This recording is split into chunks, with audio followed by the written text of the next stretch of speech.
question. Question. How long you been singing? Now, don't tell me all your life. No, that was just about ready to come out, Joe, really.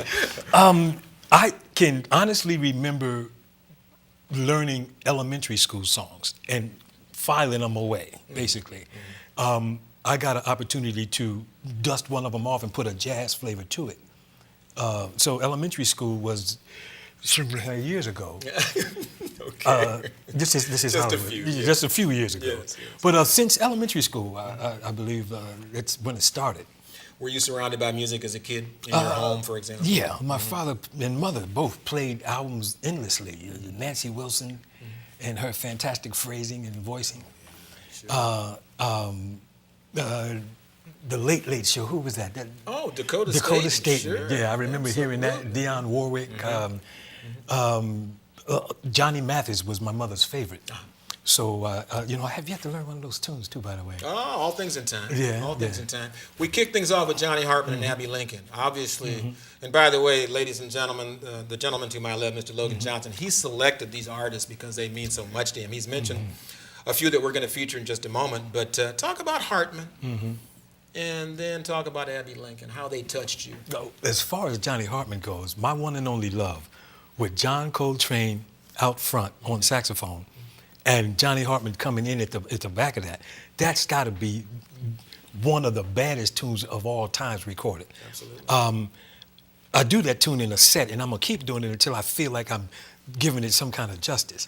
After Johnny Hartman, man, you can't really say I'm doing this in the area. I sound like Johnny Hartman because he was just so prolific. But his, I'm not sure if his time in the sequence of history allowed him to be as successful as he was. I agree with you 100%. Skills-wise. Yes, yes.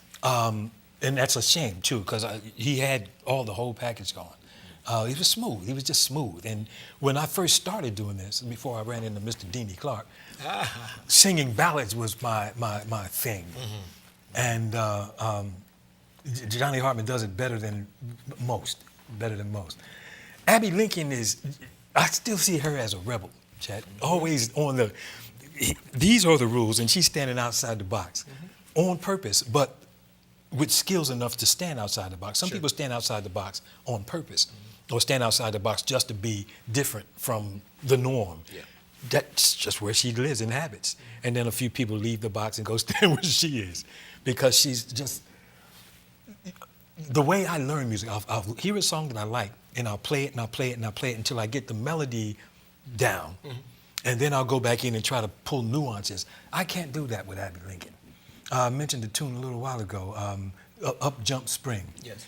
It's The Freddie Hubbard line, yeah. It's a simple tune. It's a very, very simple tune. But what she does with that very, very simple tune, and how she writes in such poetic verses, I'm loving all of that. Ooh. Yeah, I'm loving all of that. Special lady, special lady. My guest, Mr. Logan Johnson, is with us out here in Carson, California.